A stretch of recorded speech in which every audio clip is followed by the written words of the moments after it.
Hello అండి, తెలుగు శ్రోతలందరికీ నమస్కారం. మన అలనాటి కథలు ఎవర్ గ్రీన్ స్టోరీస్ ఛానల్కి మీ అందరికీ స్వాగతం. ఎక్కవలసిన రైలు 7వ భాగం. మీరు మన వీడియోస్ని రెగ్యులర్గా చూస్తూ ఉంటే తప్పకుండా లైక్ కొట్టండి. అలాగే మీ ఫ్రెండ్స్కి, ఫ్యామిలీ మెంబర్స్కి మన వీడియోస్ని షేర్ చేయండి. ఇటువంటి మంచి మంచి వీడియోస్ అన్నీ కూడా డైరెక్ట్గా మీ మొబైల్లోకే నోటిఫికేషన్స్ ద్వారా రావాలి అంటే మీరు మన ఛానల్ని తప్పకుండా సబ్స్క్రైబ్ చేసుకుని చూడండి. ఇక ఆలస్యం చేయకుండా మనం కథలోకి వెళ్ళిపోదాం.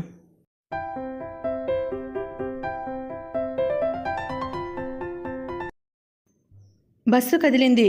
చల్లగాలికి మాధవి కళ్ళు మూతలు పడ్డాయి. అలా సీటుకు చేరబడేసరికి అలసిన శరీరం అంతలోనే నిద్రలోకి జారిపోయింది. ఆమెకి తెలివి వచ్చేసరికి కను చీకటి పడుతోంది. బస్సు కదలడం లేదు. పాలెం వచ్చేశామా? ప్రక్కనున్న ముసలమ్మను ప్రశ్నిస్తూ చేతి సంచి అందుకుని త్వరగా దిగబోయింది. ఇంకా ఎక్కడి పాలెం? 25 మైళ్ళకి పైగా ఉంటుంది. పావుగంట నుండి తుర్మంటున్నదే కానీ బస్సు కదలడం లేదు. ఇక్కడ ఇంకా ఎంతసేపు పడిగాపులు పడాలో ఏమిటో ముసలమ్మ విసుక్కుంటూ పరిస్థితి చెప్పింది. క్రమంగా చీకటి క్రమ్ముకొస్తోంది. మొండికేసిన బస్సుని కదల్చడానికి కండక్టర్, డ్రైవర్ ప్రయత్నిస్తూనే ఉన్నారు. సమయం గడుస్తున్న కొద్దీ ప్రయాణికులకు వారి ప్రయత్నాల మీద నమ్మకం పోయింది. ఆ బస్సు తమను గమ్యస్థానం చేర్చగలదనే ధైర్యం సన్నగిలింది. కాళ్లల్లో బలం ఉన్నవాళ్ళు, దిగవలసిన చోటు దరిదాపుల్లో ఉన్నవారు ఆ బస్సు మీద ఆశ వదులుకొని రోడ్డు పట్టారు. ఇంకా బాగా దూరం వెళ్ళవలసిన వాళ్ళు, ఆడవాళ్ళు, పిల్లలు ఉసోరుమని రోడ్డు ప్రక్కగా ఉన్న సిమెంటు చప్టాల మీద కూర్చున్నారు. మరో అరగంటకి గర్రమని గర్జించి బస్సు బయలుదేరేసరికి ప్రయాణికుల్లో ప్రతివాడికి లాటరీలో ₹1,00,000 ప్రైజు వచ్చినంత సంతోషం కలిగింది. అయినా ఆలస్యాన్ని కలపాలన్న తలంపుతోనో, లేక ఒకసారి ఆగితే మళ్ళీ బస్సు బయలుదేరకపోవచ్చునన్న భయంతోనో మధ్యలో ఎక్కడా ఆపకుండా పాలెం స్టాప్ వరకు బస్సును లాగించాడు డ్రైవర్. పాలెం కూడా పెద్ద ఊరేం కాదు, కానీ అక్కడ దారి ప్రక్కన ఒక పెట్రోల్ బంక్ ఉంది. ఆ బస్సుకి వచ్చిన జబ్బుకి అక్కడ అంతో ఇంతో చికిత్స జరుగుతుంది. పాలెం స్టాపులో దిగింది మాధవి ఒక్కతే. ఆగిన 5 నిమిషాల్లోనే ఒళ్ళు సరిచేసుకుని మళ్ళీ బయలుదేరింది బస్సు. బస్సు కాస్తా వెళ్ళిపోయేసరికి చుట్టుప్రక్కల చీకటి మరీ దట్టంగా కనిపించింది. కీచురాళ్ళు నిశ్శబ్దాన్ని చీల్చుకుంటూ గీమని రోద పెడుతున్నాయి. ఎదురుగా కిల్లీ బడ్డీలో కీచ్మంటూ ఓ సోడా బుడ్డి కొట్టాడు వ్యాపారి. 2-3 ఖాతాదారులు కిల్లీ కొట్టు ముందున్న చెక్క బెంచీల మీద కూర్చొని సిగరెట్లు కాలుస్తూ బాతాకాని వేస్తున్నారు. 10 నిమిషాలైనా బస్సు దిగిన ఆడకూతురు కదిలిపోక అక్కడే తచ్చాడడంతో వాళ్లకు హుషారు కాస్తా జాస్తి అయ్యి చిన్నగా ఈల వేయటం, పెద్దగా నవ్వటం మొదలుపెట్టారు. మాధవి గుండెలు భయంతో గడగడలాడాయి. ఏం చేయడమో పాలుపోని స్థితిలో కంగారు పడింది. ఊర్లోకి పోవాలంటే ఎంత లేదన్నా మైలుకి పైగా ఆ చీకట్లో ఒంటరిగా నడవాలి. పోకుండా అక్కడ ఆ రాత్రికి తలదాచుకునే మార్గం లేదు. ఆఖరి బస్సు కోసం చూస్తోంది మాధవి. అది సవ్యంగా వేళకి వస్తే 10-15 నిమిషాల్లో రావాలి. దానిలోంచి తమ ఊరి వాళ్ళు ఎవరైనా దిగకపోతారా అని ఆశ. దిగకపోతే ఆ ఆలోచనే మనసులోకి రాకుండా గడుపుకొస్తోంది. 10-15 నిమిషాలు గడిచినా ఇంకా ఆ బస్సు రాలేదు. ఎదురుగా కిళ్ళీ కొట్టు ముందు కూర్చున్న కుర్రాళ్ల అల్లరి శృతి మించి రాగాన పడ్డది అన్నట్లు తయారైంది. ఖాతాదారులను ఏమీ అనలేక అలా ఒక ఆడపిల్లను అల్లరి పెడుతుంటే చూస్తూ ఊరుకోలేక మెత్తమెత్తగా మందలిస్తున్నాడు కిల్లీ బడ్డీలో ఉన్న తాత. అతడు కూడా ఆఖరి బస్సు కోసమే చూస్తున్నాడు.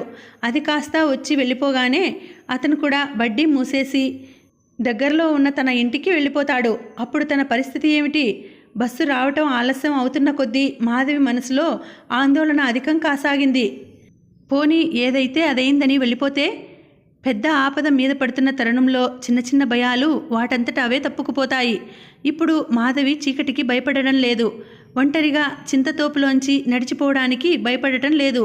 కానీ తాను కాలు అటు కదపగానే ఆ ముగ్గురు వెంటపడితే, అడ్డుదారిన వచ్చి మధ్యలో కలుసుకుంటే? ఆ రాత్రివేళ బయలు ప్రదేశంలో చల్లని గాలి ముఖానికి కొడుతున్న మాధవికి ఒంటి నిండా చెమటలు పోశాయి. కాళ్ళు గడగడలాడాయి. బుర్రలో రైళ్లు పరిగెత్తాయి.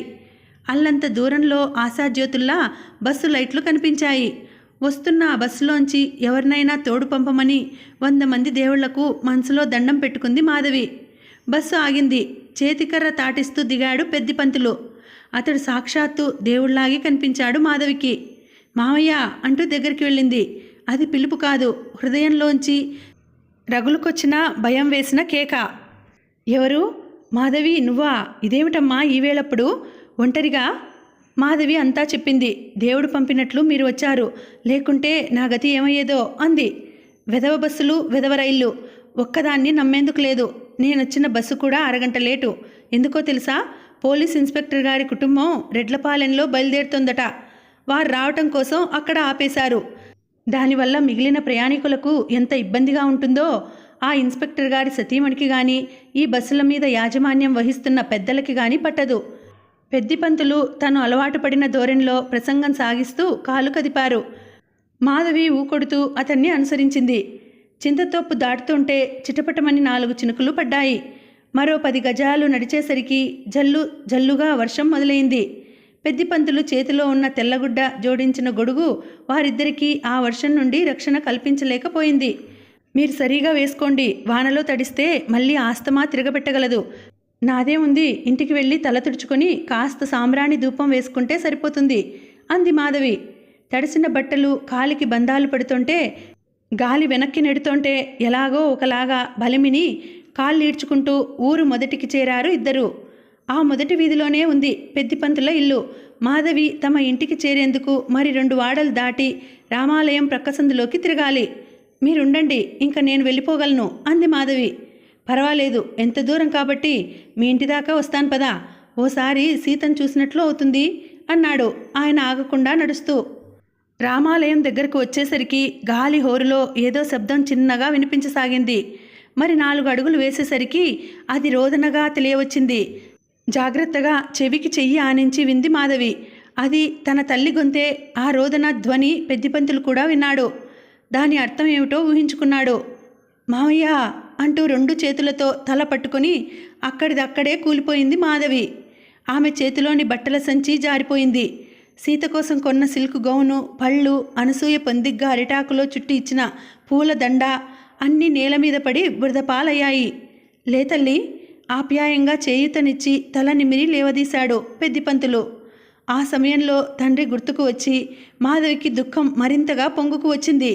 ఊరుకోమ్మా, మన చేతుల్లో ఏమీ లేదు, అంతా వాడి మాయ. పద, అమ్మ ఒక్కతే ఉంది.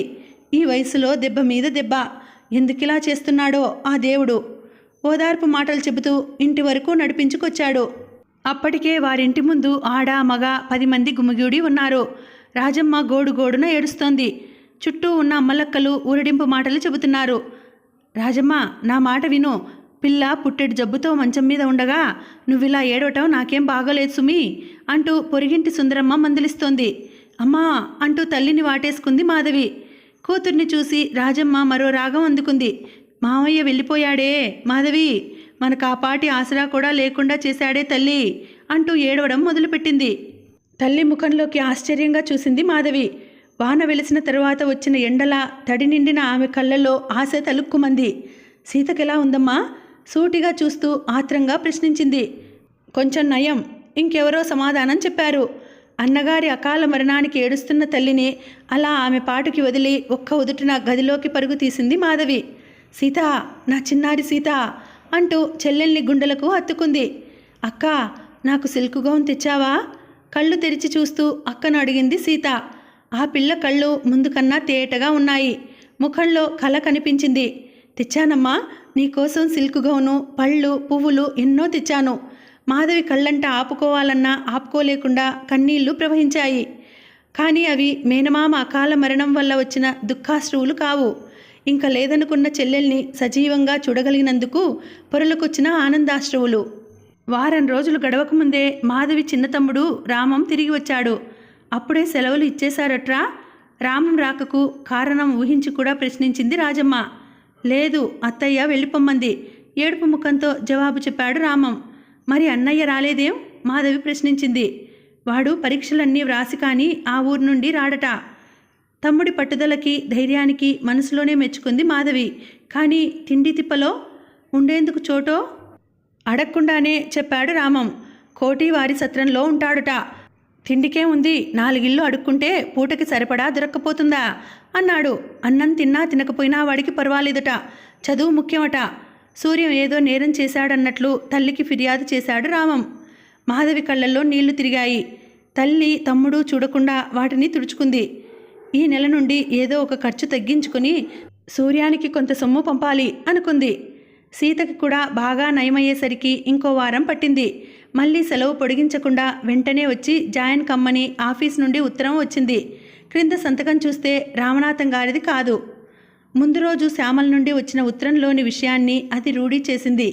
ఆఫీసులో ఉన్న కాస్త ఆసరా దాటిపోయిందన్నమాట అనుకుంది మాధవి. చదువు సంధి లేని రామాన్ని ఆ పల్లెటూళ్ళలో వదలటం ఇష్టం లేక తనతో తీసుకుపోతానంది మాధవి. తనకే దూర సందు లేదు, మెడకో డోలా అన్నట్లు ఆ ఇరుకు గదిలో వీడు కూడా ఎందుకు అంది రాజమ్మ.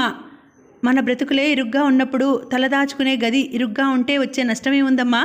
వాడు అందులోనే ఉంటాడు. ఏదానికైనా నాకాపాటి మాట సాయం రాని అంది మాధవి. అక్కతో పట్నం వెళ్ళడానికి రామం తయారుగానే ఉన్నాడు. నేను వస్తానంది సీత. ఈసారి వచ్చినప్పుడు నిన్ను తప్పక తీసుకువెళ్తాను. అంతదాకా అమ్మ చెప్పినట్లు బుద్ధిగా ఉండాలి. చెల్లెల్ని సముదాయించి బయలుదేరింది మాధవి. మాధవి వెంట రామం రావటం చూసి మంచి పని చేశావు అంది అనసూయ. మగపిల్లలకు చదువు లేకపోతే ఎలా? మా వారి స్నేహితుడు ఒక ఆయన ఉన్నారు. అతనికి బోర్డు హై స్కూల్లో పని. అతడితో చెప్పి అందులో చేర్పిద్దాం. పేద పిల్లలకి జీతం కట్టకుండా ఏదో ఏర్పాటు ఉందట. దాని మాట కూడా కనుక్కుంటాను అంది అనసూయ ఆ సమస్యకు ఒక మార్గం చూపుతూ. సెలవు పూర్తయి అక్క ఆఫీస్కు వెళ్ళిన మరునాడే రామం మొదటిసారిగా బోర్డింగ్ స్కూల్లో కాలు పెట్టాడు. అతను అంతకు పూర్వం చదివిన స్కూలు కన్నా ఇది ఎంతో బాగున్నట్లు అనిపించింది వాడికి. ఇక్కడ మాస్టార్లు చీటికి మాటికి పిల్లల్ని కొట్టకపోవటం ఆ కుర్రాడికి వింతగా తోచింది. ఈ విషయాలన్నీ ఇంటికి రాగానే ఒకటి కూడా విడవకుండా అక్కతో చెప్పాడు. నీకు నచ్చిందిగా, అంతే చాలు. బుద్ధిగా చదువుకొని పరీక్షలు పాస్ అవుతుంటే నిన్ను ఇంకా ఎప్పుడూ నా దగ్గరే ఉంచుకుంటాను అంది మాధవి. ఆఫీసులో కాలు పెట్టగానే అందరూ మాధవిని క్రొత్త వ్యక్తిని చూసినట్లు చూశారు. కొందరి చూపుల్లో కుతూహలం ఉంది, మరికొందరు సానుభూతిగా చూస్తున్నారు. అంతకు పూర్వం మాధవి ప్రక్క సీటులో పనిచేస్తుండే వకుల స్థానంలో ఎవరో క్రొత్త కుర్రాడు కనిపించాడు. వకుల సెలవులో ఉందా? మాధవి తనలో తానే అనుకుంది. ఎవరినీ ప్రశ్నించలేదు. ఆమె అడగకుండానే ఆ ప్రశ్నకు జవాబు వచ్చింది. హెడ్ క్లర్క్ మేనేజర్ గదిలోకి వెళ్ళగానే మిగిలిన టైపిస్టులు ఒకరొకరే వచ్చి వకుల రెసిగ్నేషన్ గురించి రకరకాలుగా వార్తలు అందించారు. అన్ని వార్తలు ఒకచోట చేర్చి వకుల రాజీనామాకు సుమారుగా కారణం ఇది అని నిర్ధారించుకుంటున్న సమయంలో ఆఫీసర్ గదిలోంచి పిలుపు వచ్చింది. నోటు పుస్తకం పెన్సిల్ తీసుకుని తడబడే అడుగులతో తడి ఆరిన పెదవులతో గది లోపలికి వెళ్ళింది మాధవి. గదిలో కాలు పెడుతూనే నమస్కారం అండి అంది నెమ్మదిగా. అంతవరకు ఏదో రాసుకుంటున్న అతను ఒకసారి తల ఎత్తి మాధవి వంక సూటిగా చూశాడు. మాధవి అంటే మీరేనన్నమాట అన్నాడు. అవునండి, ఈ మధ్య నెల రోజులుగా నేను సెలవులో ఉన్నాను అంది. నెల రోజులేం కర్మ, అధికారి అనువుగా ఉంటే జీవితాంతం వరకు సెలవులో ఉండి ఎంచక్క జీతం అందుకోవడానికి అంతా సిద్ధమే అన్నాడు. అది కాదండి, అది కాదు ఇది కాదు, నేను మాట చెప్తాను వినండి. ఇది ఆఫీసు. ఎవరి పనులు వారు సకాలంలో సక్రమంగా చేసుకుపోతుంటేనే కానీ రథం కదలదు. ఉద్యోగం నిలుపుకోవాలనే అభిప్రాయం మీకుంటే ఇక ముందు ఇలా చీటికి మాటికి సెలవులు పెట్టకండి. ఏదో అవసరాలు తొందరలు లేనివాళ్ళెవరు అన్నాడు. అలాగేనండి అంది మాధవి తల వంచుకుని. సాయంకాలం బస్సు కోసం చూస్తుంటే డిస్పాచ్ క్లర్క్ సోమసుందరం కనిపించాడు. ఎలా ఉన్నాడు కొత్త బాస్ అన్నాడు అదొక పలకరింపులా. చూడగానే ఏం తెలుస్తుంది, అయినా కొంచెం నిక్కచ్చి మనిషిలా కనిపించారు అంది మాధవి. అస్ అని చెప్పరిస్తూ మీరొక్క చూపు విసిరారంటే ఈ నిక్కచ్చి అంతా నీరై మీ కాళ్ల ముందు ప్రవహిస్తుంది అన్నాడు అదోలా మాటని విసురుతూ. మాధవి ఒళ్ళు జల్లుమంది. రామనాథం గారు ఉండే సమయంలో ఇతడిటువంటి అవకతవక మాటలు తన ముందు అనగలిగి ఉండేవాడేనా? రోజులు గడుస్తుంటే ఇంకా ఇటువంటి మాటలు ఎన్ని వినవలసి వస్తుందో అనుకుంది. జవాబుగా ఆమె నోటి నుంచి ఏ మాట వెలువడే లోపునే 4వ నెంబర్ బస్సు వచ్చింది. తన ప్రక్కన తనకు తెలిసిన ఇంకో వ్యక్తి ఉన్నాడు అన్న గుర్తింపు కూడా లేనట్లు వెంటనే చరచరా వెళ్ళి బస్సు ఎక్కి వెళ్ళిపోయింది మాధవి. ఇల్లు చేరుకున్న అవే మాటలు మాధవి మనసులో మళ్ళీ మళ్ళీ కెలుకుతున్నాయి. ఆఫీసులో విన్న మాటలు నిజమేనా? ఒకళ్ళ రాజీనామాకు కారణం అదే అయితే తను మాత్రం ఎంతకాలం నిలవగలుగుతుంది? ఉన్న నౌకరీ వదులుకుంటే బ్రతుకు గడిచేదెలా? రోజువారీ ఖర్చులు, తమ్ముళ్ల చదువులు, చెల్లెళ్ల పెళ్ళిళ్ళు, మబ్బులు నిండిన ఆకాశంలో ఏ మూలో తలుక్కుమని మెరుపు మెరిసినట్లు అనిపించింది సుందరమూర్తి జ్ఞాపకం. ఈ సమయంలో ఎక్కడున్నాడో, ఏం చేస్తున్నాడో? వెళ్ళిన తర్వాత ఒక్క ఉత్తరమైనా రాయలేదేం? కొంపతీసి ఆఫీస్ అడ్రస్కు రాస్తే ఎవరి చేతిలోనైనా పడలేదు కదా. ఆఫీస్లో వాళ్ళ చూపులకు, సోమసుందరం మాటలకు అది కారణం కాదు కదా. ఊహు, అలా జరిగి ఉండదు. సుందరమూర్తికి ఆ పాటి తెలియదా? ఇంటి అడ్రస్కే వ్రాస్తాడు. నేనున్నా లేకున్నా నా కోసం దాచిపెట్టి భద్రంగా అందించే అనసూయ ఉందని అతడికి తెలుసుగా. మంచి చెడ్డ ఆలోచనలు బాలెంత తల చిక్కులా ఎంత విప్పినా విడవడకుండా మనసుని పెనవేసుకుంటున్నాయి. వాటి నుండి కొంతకాలం బయటపడాలని అనంతయ్య గారింటికి వెళ్ళింది. ఆయన ఆరోగ్యం రోజురోజుకి దిగజారుతున్నట్లే ఉంది. మంచం మించి లేచి ఇంట్లో తిరగాడ్డం కూడా కష్టంగా ఉందట. మాధవిని చూడగానే మంచం మీదే లేచి కూర్చుంటూ, ఏమమ్మా బాగున్నావా అని పలుకరించారు. మాధవి మేనమామ పోవటం, తమ్ముళ్ల చదువులు ఆగిపోవటం వగైరా సంగతులన్నీ చెప్పి, ఏదో ఇలా ఉన్నాం అంది. ఏమిటో రోజులు బాగోలేకపోతే అన్నీ ఇలాగే ఒక్కసారిగా కట్టకట్టుకుని వస్తాయి. ఏ దారికైనా రామనాథం కూడా లేకుండా వెళ్ళిపోయాడు. మీ క్రొత్త ఆఫీసర్ ఎలా ఉన్నాడేమిటి అడిగాడు. ఇంకా సరిగా తెలియదండి, ఈరోజే ఆఫీస్కు వెళ్ళాను అంది. మీ ఆఫీస్లో పనిచేసే ఒకలా రిజైన్ చేసిందట తెలుసా అన్నాడు. అవునట, ఆ మాట విన్నాను. కారణాలంటూ మిగిలిన వాళ్ళు వచ్చి ఏమేమో చెప్పారు. మరి ఎంతవరకు నిజమో అంది మాధవి. ఈ రాఘవరావు ఉట్టి త్రాష్టుడట. ఆ మధ్య వేలాయుధం కనిపించి చెప్పాడు. పెళ్ళాం జబ్బు మనిషట. 3 ఏళ్ల నుండి మంచం పట్టిందట. వరసకి వదిన అయిన ఒక ఆవిడ వీళ్ళ ఇంట్లో ఉంటుండేదట. 6 నెలల క్రిందట ఆ పిల్ల ఎందుకో ఆత్మహత్య చేసుకుందట. ఆ పిల్ల చావుకి వీడికి సంబంధం ఉందని ఊర్లో పుకారు లేచిందట. అది ఎంతవరకు నిజమో తెలియదు. కానీ ఇంకా ఆ ఊళ్ళో ఉండలేక పెద్దవాళ్ల కాళ్ళు పిసికి ఈ ఊరు బదిలీ చేయించుకున్నాడట. ట్రాన్స్ఫర్ విషయం తెలియగానే ఏమైనా ప్రయత్నం చెయ్యవయ్యా రామనాథం అంటే ససేమిరా వల్ల కాదన్నాడు. న్యాయంగా నిజాయితీగా పనిచేసే వాళ్లకు ఏ ఊరైనా ఒకటే. దానికోసం అడ్డమైన వాళ్ళ కాళ్ళు పట్టడం నాకు ఇష్టం లేదు అన్నాడు రామనాథం.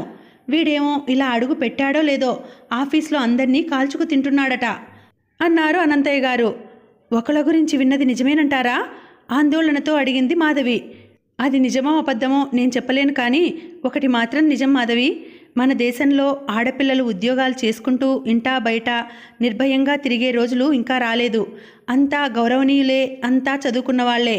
అయినా వయసులో ఉన్న ఆడపిల్ల కనిపించేసరికి వెకిలిగా ఒక మాట అనటం, ఓ చూపు విసరటం చేయకుండా ఉండరు. పైన పటారం లోన లొటారం అన్నట్లుంది మన నాగరికత, సభ్యత. అనంతయ్య గారు మరికొంచెం సేపు దేశంలో ప్రబలిపోతున్న అవినీతిని, అరాచకాల్ని గురించి, పెద్ద మనుషులు అన్న బురకాల క్రింద కొందరు చేయిస్తున్న అక్రమాల గురించి మాధవికి బోధపరిచారు. చివరి మాటగా, జాగ్రత్తగా మసులుకో తల్లి, రోజులు బాగోలేవు అంటూ ఓ హెచ్చరిక చేసి మరీ విడిచారు. మాధవి గుమ్మం దాటి 10 గజాలు నడిచేసరికి ప్లీడర్ గారి భార్య వచ్చి ఆయన పిలుస్తున్నారు అంటూ లోపలికి పిలుచుకుపోయింది. అనంతయ్య గారు తలగడ క్రింద ఉన్న పర్సు తీసి అందులోంచి 5-10 రూపాయల నోట్లు తీసి మాధవి చేతిలో పెడుతూ, ఎప్పుడైనా అవసరం పడితే ఇబ్బంది పడకమ్మా, వచ్చి అడుగు అన్నారు. ఆయన దగ్గర ఆ విధంగా డబ్బు పుచ్చుకునేందుకు మాధవి మొదట కొంచెం వెనకాడింది. కానీ ఆ నెల నుండి సూర్యానికి కొంత సొమ్ము పంపవలసి ఉంటుందన్న ఆలోచనతో తీసుకుంది. ఆ భార్యాభర్తలకు కృతజ్ఞతలు చెప్పి ఇంటికి బయలుదేరింది మాధవి. గుమ్మంలోనే అనసూయ ఎదురుపడి, మాధవి నీకు ఉత్తరం వచ్చింది, ఎక్కడి నుండో చెప్పుకో అంది. ఆ ప్రశ్నతోనే అనసూయ ముఖంలో కనిపిస్తున్న ఉత్సాహంతోనే అది ఎక్కడి నుండి వచ్చిందో స్పష్టంగా తెలిసిపోతూనే ఉంది. అయినా మాధవి ఆ ఆనందాన్ని మనసులోనే దాచుకుంటూ, ఏమో చూడందే ఎలా తెలుస్తుంది అంది. అబ్బా ఏం నంగనాచివమ్మా, ఏం తెలియకుండానే ఆ కళ్ళు ఇంతలా మెరుస్తున్నాయా అంది వెనుకగా దాచిన ఉత్తరాన్ని తీసి ఇస్తూ. అది సుందరమూర్తి దగ్గర నుండి వచ్చిన ఉత్తరం. ఆ రాత్రికి మాధవికి ఒక కల వచ్చింది. ఏదో కారడవి దారి వెతుక్కుంటూ పడుతూ లేస్తూ ప్రయాణిస్తోంది. దారికడ్డంగా ఒక పెద్ద కొండ ఉంది. ఎలా వెళ్ళటం? అంత పెద్ద కొండను ఎలా ఎక్కటం? పర్వాలేదు, ఎక్కు, వెళ్ళిపోగలవు. మరేమంత పెద్ద కొండ కాదు, ప్రయత్నిస్తే ఎక్కిపోగలవు. ఎవరో వెనక నుండి హెచ్చరిస్తున్నారు. ఆ కంఠం శ్యామల కంఠంలా ఉంది. అడుగడుక్కి తూలి పడిపోతుందేమోనన్న భయంతో అతి ప్రయాసతో ప్రాణాలు అరచేతిలో పెట్టుకుని చాలా వరకు ఎక్కేసింది. అమ్మయ్యా, ఎక్కేశాను, ఇంత పెద్ద కొండను ఎక్కేశాను అని ముచ్చటపడింది మాధవి. శిఖరం చేరేందుకు ఇంకా 7 అడుగుల దూరం మాత్రమే మిగిలి ఉంది. ఇంత పైకి ఎక్కిందాన్ని ఈ కాస్తా ఎక్కలేనా అన్న ధైర్యం కలిగింది. కొంచెంసేపు విశ్రాంతి తీసుకుని చుట్టుప్రక్కల తిరిగి చూసింది. అక్కడి నుండి చూస్తే చుట్టూ ఉన్న ప్రపంచం ఎంతో అందంగా కనిపించింది. పచ్చని చెట్లు, రంగురంగుల పువ్వులు, గలగల పారే సెలయేళ్ళు. ఓహో, ఎంత అందమైన ప్రదేశం అనుకుంది. అలా తన్మయతతో ఆ అందాన్ని ఆరగిస్తుంటే కాలి క్రింద ఓ మట్టి పెళ్ళ సడిలింది. పైనుండి ఓ బండరాయి గుడుగుడా దొర్లుకుంటూ వచ్చింది. రక్షించండి, రక్షించండి! చావుకేక పెడుతూ ఆ బండరాయితో పాటే దొర్లుకుంటూ రాళ్ళు రప్పలతో నిండిన లోయలోకి, అగాధంలోకి దొర్లిపోతోంది. ఈ బుర్ర పగిలేందుకు అన్ని రాళ్ళు ఎందుకు? ఒక్కటుంటే చాలు. భయంతో కళ్ళు మూసుకుంది. ఆ వేగానికి ఆమెకి ఒంటి మీద తెలివి తప్పింది. అలా దొర్లి మాధవి క్రింద లోయలో పడలేదు. రాయి తగిలి ఆమె బుర్ర పగలలేదు. క్రింద పడకుండా ఎవరో ఆమెను పట్టుకున్నారు. పువ్వును అందుకున్నట్లు అతి సుకుమారంగా అందుకున్నారు. ఎవరిది? ఇంత ఆప్యాయంగా ప్రాణానికి ప్రాణంలా పొదవి పట్టుకున్నదెవరు? మాధవి కళ్ళు విప్పలేదు. కానీ తను ఎవరి చేతుల్లో ఉందో ఆమెకు తెలుసు. మూర్తి, సుందరమూర్తి. మనసు మత్తుగా పలికింది. నెమ్మదిగా కళ్ళు విప్పింది మాధవి. తనని ఆపదలో ఆదుకున్న మనిషి వంక కృతజ్ఞతాపూర్వకంగా చూసింది. అతడు సుందరమూర్తి కాడు, వాణి మామయ్య. ఇంకా లేవలేదేమే? నేను 8 కల్లా స్కూల్కి వెళ్ళిపోవాలి తట్టి లేపుతున్నాడు రామం. నెల రోజుల పాటు మాధవి జీవితం యాంత్రికంగా అలా సాగిపోయింది. ఉదయాన్నే లేచి వంట చేసి తను ఇంత తిని తమ్ముడి కోసం ఇంత మూత పెట్టి ఆఫీస్కు పోవటం, సాయంకాలం తిరిగి వచ్చాక మళ్ళీ వంట చేసుకుని తిండి తిని నిద్రపోవటం, సమయం సందర్భం కలిసి వస్తే అనసూయతో 4 కబుర్లు చెప్పటం, ఓసారి అనంతయ్య గారి ఇంటికి వెళ్ళి రావటం. రోజు ఉదయాన్నే ఆఫీస్కు పోతుంటే పులి బోనులోకి పోతున్నట్లు అనిపించేది మాధవికి. ఏ సమయంలో ప్రక్కవాటుగా ఆ పులి పంజా విసురుతుందో అని ప్రతిక్షణం అప్రమత్తతతో ఉంటుండేది. ఏదో రోజున ఎదురు పడుతుందనుకున్న ఆపద చివరకు ఒక రోజున ముందుకు వచ్చి నిలిచింది. మరునాడు ఆదివారం ఆఫీస్ వదిలి వస్తుంటే వెనక్కి పిలిచి, రేపు కొన్ని అర్జెంట్ లెటర్స్ డిక్టేట్ చేయవలసి ఉంది, ఓసారి మా ఇంటికి రాగలరా? ఊరికి వెళితే తిరిగి వచ్చేసరికి 4-5 రోజులు పట్టవచ్చు. అంతదాకా వాటిని ఆపి ఉంచే అవకాశం లేదు అన్నాడు రాఘవరావు. మాధవి గుండెల మీదుగా 100 జెట్ ఫైటర్లు రొదపెడుతూ ఎగిరి వెళ్ళాయి. అపాయాన్ని సూచిస్తూ 10,000 సైరన్లు ఒక్కసారిగా కూశాయి. జడివానలో తడిసినట్లయి ఒళ్ళంతా చెమటతో చితచితలాడాయి. వస్తారు కదూ? తలైనా ఎత్తకుండా టేబుల్ మీద పేపర్లు సర్దుకుంటూ అన్నాడు అతను. అలాగే విని వినిపించినంత మెల్లగా అంది మాధవి. ఆ 3 అక్షరాలు ఆమె మనసు మీద 3 మనుగుల బరువును మోపాయి. వస్తానని ఎందుకంది? రాలేనని చెప్పవలసింది. ఏదో పని కల్పించి ఎక్కడికో వెళ్ళాలని, ఎవరో వస్తారని. లాభం లేదు. ఇవన్నీ అర్థం లేని ఆలోచనలు. ఆదివారం అయితే మాత్రం ఆఫీసర్ పని ఉంది రమ్మంటే రానని చెప్పేందుకు గుమస్తా ప్రాణికి ఎన్ని గుండెలుండాలి? అందున క్రొత్తగా వచ్చిన వాడి ముందు, తనంటే గుర్రుగా ఉన్నవాడి ముందు. అతడు హద్దు మీరి ప్రవర్తిస్తే ఏం చేయాలో రాత్రంతా రిహార్సల్స్ చేసుకుని అట్టి పెట్టుకుంది మాధవి. అవసరానికి తన్ను తాను రక్షించుకోగల శరీర బలాన్ని, మనోనిబ్బరాన్ని ఇమ్మని ఆ రాత్రి భగవంతుణ్ణి ప్రార్థించింది. ఉదయం అయ్యేసరికి సాయంకాలం రేగిన భయాలు దూరమై ఏదో మొండితనం వంటిది మాధవిలో ప్రవేశించింది. ఏం చేస్తాడు? తినేస్తాడా? చంపేస్తాడా? ఊరు కానీ అడవి కాదు కదా. అంతగా అయితే ఒకళ్ళలా తను అనవలసిన 4 మాటలు ముఖం మీద అనేసి ఈ ఉద్యోగానికో దండం పెట్టేస్తుంది. నోటిలో ముక్క ఉంటే ఈ పాటి ఉద్యోగం ఈ ఊర్లో కాకపోతే మరో ఊర్లో దొరక్కపోదు. ఈ విధంగా భయంతో రోజు చచ్చే కన్నా తాడో పేడో తేలిపోవటం ఇది ఒకందుకు మంచిదే అనుకుంది. మాధవి వెళ్ళేసరికి ముందు హాల్లో పేపర్ చూస్తూ కూర్చున్నాడు అతడు. రండి, మీకోసమే చూస్తున్నాను. ఈ పని కాస్త అయిపోతే నేనోసారి వీధిలోకి వెళ్ళి రావాలి అన్నాడు ఆమెను ఆహ్వానిస్తూ. అన్న విధంగానే 5 ఉత్తరాలు చకచకా డిక్టేట్ చేశాడు. ఆఖరి ఉత్తరం డిక్టేట్ చేస్తుండగా అతడి కోసం ఎవరో వచ్చారంటూ విజిటింగ్ కార్డు ఒకటి తెచ్చాడు దర్వాన్. డ్రాయింగ్ రూమ్లో కూర్చోబెట్టు, ఒక్క 5 నిమిషాల్లో వస్తున్నానని చెప్పు అన్నాడు మళ్ళీ తను పనిలో పడుతూ. 2 నిమిషాల్లో అతడి పని పూర్తి అయింది. వీటిని టైప్ చేసి మధుర చేతికి ఇవ్వండి. నేను తిరిగి రావటం ఆలస్యం కావచ్చు. మీ పని అయిపోగానే మీరు వెళ్ళిపోవచ్చు. ఆ ప్రక్క గదిలో టైప్ రైటర్ కాగితాలు ఉన్నాయి. ఈ మాటలు చెప్పి ఇంట్లోకి వెళ్ళిపోయాడు. అతడు బట్టలు మార్చుకుని ప్రయాణానికి సిద్ధమై వచ్చేసరికి తను ఆ కాగితాలు అందివ్వవలసిన మధుర ఎవరో, ఆవిడ ఎక్కడ ఉంటారో అర్థం కాని మాధవి ఆ విషయమైన సమాచారం కోసం ఆ హాల్లోనే ఎదురు చూస్తూ ఉండిపోయింది. హాలులో మాధవిని చూస్తూనే అతడికి కూడా గుర్తుకొచ్చింది మధురతో ఆమెకు పరిచయం చేయలేదని. అన్నట్లు మీకు మధురను పరిచయం చేయలేదు కదూ? రండి, ఆ ప్రక్క గదిలో ఉంది. మధుర నా శ్రీమతి అంటూ ఆ గది వైపు దారి తీశాడు. మాధవి కాళ్లల్లో వణుకు పుట్టింది. ఒకళ్ళను కూడా ఇలాగే గదిలోకి పిలుచుకుపోయి భయంతో చెవుల్లోంచి వేడిగాల్పులు కొట్టాయి. అశక్తతకి నిదర్శనంగా కళ్ళల్లో నీళ్లు తిరిగాయి. అయినా మాధవి వెళ్లకుండా ఉండలేకపోయింది. పై అధికారి ఎంతో కలుపుగోలుతనంగా తన భార్యను పరిచయం చేస్తాను రమ్మంటే వెళ్లకుండా ఎలా ఉండటం? పోలీసు వాడి వెనుక నడిచే నిరపరాధి అయిన ఖైదీలా తల వంచుకొని నడిచింది. మధురా, తలుపు నెడుతూ మెల్లగా పిలిచాడు అతను. మీరింకా వెళ్ళలేదా? అతి నెమ్మదిగా ఎంతో దూరం నుండి వస్తున్నట్లు వినిపించింది ఆ మాట. ఇదిగో వెళ్తున్నాను. ఈవిడను నీకు పరిచయం చేసి, పేరు మాధవి, మా ఆఫీసులో పనిచేస్తున్నారు అన్నాడు మాధవి వంక చూస్తూ.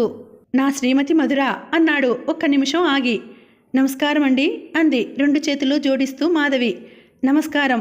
మాధవి ముఖం వంక పరిశీలనగా చూస్తూ అంది మధుర. మరి నే వెళ్తాను, మీ పని పూర్తి కాగానే మీరు వెళ్ళవచ్చు. అతడు వెళ్ళిపోయాడు. ఏనుగులా వచ్చి మీద పడుతుందనుకున్న ఆపద దూదిపోగు కన్నా తేలికగా ఎగిరిపోవడంతో క్షణకాలం తెల్లబోయి అలా చూస్తూ నిలిచిపోయింది మాధవి. రండి కూర్చోండి, మంచానికి ప్రక్కగా ఉన్న కుర్చీ చూపుతూ అంది మధుర. కొంచెం టైపు చేయవలసిన పని ఉంది, అది పూర్తి చేసుకుని వస్తాను చెప్పింది మాధవి. నేను నిద్రపోతున్నానని వెళ్ళిపోకండే, మనిషి కోసం ముఖం వాచిన బ్రతుకైపోయింది నాది అంది ఆమె చిన్నగా నవ్వుతూ. ఆ నవ్వు వెనక ఆమె అనుభవిస్తున్న ఒంటరితనం, వ్యధ, నిరాశ కనిపించాయి. 1 గంట గడిచాక టైపు చేసిన కాగితాల్ని చేతపుచ్చుకొని తిరిగి ఆ గదిలోకి వచ్చింది మాధవి. అడుగుల అలికిడి విని అటు నుండి ఇటు తిరుగుతూ, మీ పని అయినట్టేనా అని ప్రశ్నించింది మధుర. అయిపోయింది. ఇదిగో కాగితాలు ఈ టేబుల్ మీద బొత్తిగా పెట్టి పేపర్ వెయిట్ ఒత్తు పెట్టింది.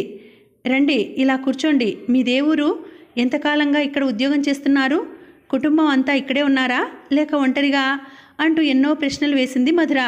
మాధవి అన్నింటికీ సమాధానాలు చెప్పింది. 2 నిమిషాలు మధుర ఏదో ఆలోచిస్తూ మౌనంగా ఉండిపోయింది. ఆ ఊర్లో ఉన్న పెద్దిపంతులు గారు తెలుసా అని ప్రశ్నించింది నెమ్మదిగా. తెలియకపోవటమేమిటి, మా వీధికి 2 వీధుల అవతలే వారి ఇల్లు. వారి అమ్మాయి చిట్టి బాగుందా? బాగుంది. నిరుడు వేసవిలో ఆ పిల్లకు పెళ్లి చేశారు అంది మాధవి. వారికి చిట్టి కన్నా పెద్దది ఇంకో అమ్మాయి ఉండేది. అవునట, కానీ ఆవిడను నేనెప్పుడు చూడలేదు. ఆ పిల్ల తండ్రి మాట వినకుండా ఇంట్లో నుండి మేనత్తగారి ఇంటికి వెళ్ళిపోయి బావను పెళ్లి చేసుకుందట. వారికి వీరికి చాలా కాలం మాటలు లేవట. ఆ కారణంగా ఆ పిల్లను తిరిగి ఇంట్లో కాలు పెట్టవద్దని తండ్రి ఆజ్ఞాపించారట. అమ్మ చెబుతుండేది. ఆ పిల్ల చిట్టి కన్నా ఎంతో బాగుండేదట. ఎంతో నెమ్మది అయిన పిల్ల, మరి ఎందుకలా చేసిందో కానీ అంటుండేది అమ్మ అంది మాధవి. క్షణకాలం కళ్ళు మూసుకుంది మధుర.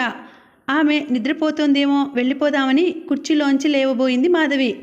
ఆ పెద్ద పిల్లను నేనే అంది మధుర కళ్ళు తెరవకుండానే. ఏమిటి, మీరా? ఆశ్చర్యపోతూ అడిగింది మాధవి. అవును, నేనే, చిట్టి అక్కని. మొదట మిమ్మల్ని చూడగానే అనుకున్నాను మీ ముఖం ఎక్కడో చూసినట్లుందని. బహుశా మిమ్మల్ని చూసి ఉండను. మీ అమ్మగారివో నాన్నగారివో పోలికలు మీలో బాగా ఉండి ఉంటాయి, అందుకే అలా అనిపించి ఉంటుంది అంది. అంటే రాఘవరావు గారు మా బావే. నాన్నను ఎదిరించైనా బావను పెళ్లి చేసుకోవటం నా అదృష్టం అని పొంగిపోయేదానిని. నా అదృష్టం ఇలా బోర్లపడ్డది అంది. ఎంతకాలమైంది ఇలా? రమారమి 3 ఏళ్లు కావస్తున్నది. మొదట్లో ఇంత అధ్వానంగా లేదు. పనిపాట్లు చేయలేకపోయినా ఇంట్లో లేచి తిరుగుతుండేదాన్ని. ఇప్పుడే మధుర గొంతు బొంగురుపోయింది. కళ్ళల్లో నీళ్లు చేరాయి. మరి కొంచెంసేపు కూర్చొని మాధవి లేచి వచ్చింది. మధుర తమ ఊరి పిల్ల అనగానే తమ మధ్య ఏదో బంధుత్వం, ఆత్మీయత ఉన్నట్లు అనిపించింది మాధవికి. దానికి స్నేహశీలి అయిన మధుర వైఖరి కూడా కారణం కావచ్చు. ఏమైనా రాఘవరావు మధుర భర్త కాబట్టి, ఆమె తమకి పరిచయమైన కుటుంబంలో పుట్టిన పిల్ల కాబట్టి అతడు తనతో చెడుగా ప్రవర్తించకపోవచ్చనే ధైర్యం కూడా కలిగింది. మధురతో స్నేహం ఏర్పడ్డాక వారింటికి ఆఫీస్ పని ఉన్నా లేకున్నా తీరిక అయినప్పుడల్లా వెళ్ళి వస్తుండేది మాధవి. ఒకరోజు మాటల సందర్భంలో ఒకళ్ళ విషయం వచ్చింది. నాతో పాటే ఉద్యోగంలోకి ప్రవేశించింది. ఎప్పుడూ చలాకీగా చురుగ్గా ఉండేది. ఆఫీసర్ చేత ఒక్క మాట కూడా పడకుండా పని చేసుకుపోతుండేది. ఇటీవలే రిజైన్ చేసి వెళ్ళిపోయింది. అప్పుడు నేను ఊళ్ళో లేను. ఆమె అకస్మాత్తుగా వెళ్ళిపోవటానికి ఏవేవో కారణాలంటూ చెప్పారు. మరి అవెంతవరకు నిజమో అంది మాధవి. చాలా వరకు అబద్ధం అంది మధుర. మీకెలా తెలుసు? మాధవి ప్రశ్నించింది. ఒకళ్ళ గురించి ఇంతకు పూర్వమే నాకు బాగా తెలుసు. ఒకళ్ళకి పెళ్ళి అయింది తెలుసా? అలా అని తనెప్పుడూ చెప్పలేదే. ఆ మొగుడిని వదిలేసింది కాదు, అతడే వదిలిపెట్టాడంటే సరిపోతుంది. దీని బుద్ధులు చూసి ఇంట్లో ఉంచుకుని భరించలేక. అతను మర్యాదస్తుడు, చాలా ఉత్తముడు. మా వారికి తండ్రి తరపు ఏదో దూరపు చుట్టరికం కూడా ఉంది. మాధవి చెవులు అప్పగించి వింటున్నది. ఆఫీస్లో ఆయన దాని విరగబాటు చూసి ఇంటికి పిలిపించి చివాట్లు పెట్టారు. దానితో నీవెంత, నీ ఉద్యోగం ఎంత అన్నట్టు మాట్లాడి ఉద్యోగం వదులుకొని వెళ్ళిపోయింది అంది మధుర. నేను విన్నది ఇంకోలా ఉంది అంది మాధవి. అవును, అది నేను కూడా విన్నాను. ఎలాగంటావా? ఇతరమైన పని ఉన్నవారికి 2 చెవులైతే నాలా పని పాట లేకుండా మంచాన పడిన వారికి 10 చెవులు ఉంటాయి. ఇంట్లో 4 నౌకర్లు తిరుగుతున్నప్పుడు ఊర్లో ఉగ్గి అంతా ఇంట్లోనే ఉంటుంది. కానీ మాధవి, నేనో మాట చెబుతాను. ఒకళ్ళ విషయంలో అటువంటిదేం జరగలేదు. ఆ విషయం నాకు రూఢీగా తెలుసు. మా వారు ఏకపత్ని వ్రతులని, పరస్త్రీ వంక కన్నెత్తి చూడరని నేను అనడం లేదు.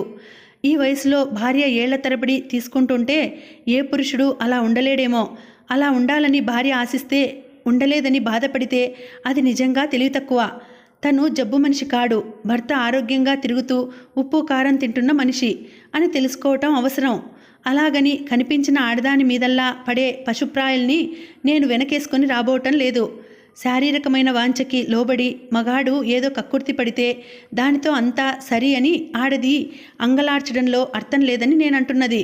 నా అభిప్రాయంలో స్త్రీ నుండి అంతో ఇంతో ప్రోత్సాహం రానిదే సాధారణంగా పురుషుడు తొందరపడడు. ఎక్కడో ఎప్పుడో దానికి విరుద్ధంగా జరిగితే బలీయమైన ఇంకేవో కారణాలు, కక్షలు ఉండి ఉంటాయి. విలాస వస్తువని, అబల అని ఎంత మభ్య పెట్టుకో చూస్తున్నా స్త్రీ నిప్పులాంటిదని పురుషుడికి తెలుసు. వేడినిచ్చి చలి నివారణ చేస్తానని ఆశ చూపితేనే దగ్గరకు వస్తాడు. లేకపోతే ఆ నిప్పులో పడి మాడిపోతాననే భయంతో దూరంగానే ఉంటాడు. బావకి కొందరు ఆడవాళ్లతో పరిచయం ఉందని నాకు తెలుసు. ఈ పరిస్థితుల్లో ఆయన్ని నేను తప్పు పట్టడం లేదు. కానీ అటు నుండి ప్రోత్సాహం లేనిదే మీద పడే రకం కాదు బావ. ఆ విషయం నాకు బాగా తెలుసు. ఇంకా ఒకళ్ళ విషయంలో అలాంటిదేమీ జరగకపోవడానికి ఒకళ్ళ నుండి ప్రోత్సాహం రాక కాదు. ఒకళ్ళ భర్తకి బావకి బాగా స్నేహం. ఆ విషయం ఒకళ్ళకు తెలియదు. తీరా తెలిసాక ఇక చేసేదేం లేక ప్లేటు ఫిరాయించింది. అర్థమైంది కదూ మాధవి? ఇదంతా ఎందుకు చెప్తున్నానంటే ఇటువంటి మాటలకు భయపడి. మాధవి భయపడలేదు. అందుకే మామూలుగా తన పని చేసుకుపోసాగింది. ఒకసారి మాధవి ఆఫీస్ నుండి తిరిగి వస్తుంటే బస్సులో ఒకళ్ళ తారసపడింది. ఇంకా వాడి దగ్గర పని చేయగలుగుతున్నావా అంది. ఏమో, నాతో అసభ్యంగా అతడు ఎప్పుడూ ప్రవర్తించలేదు.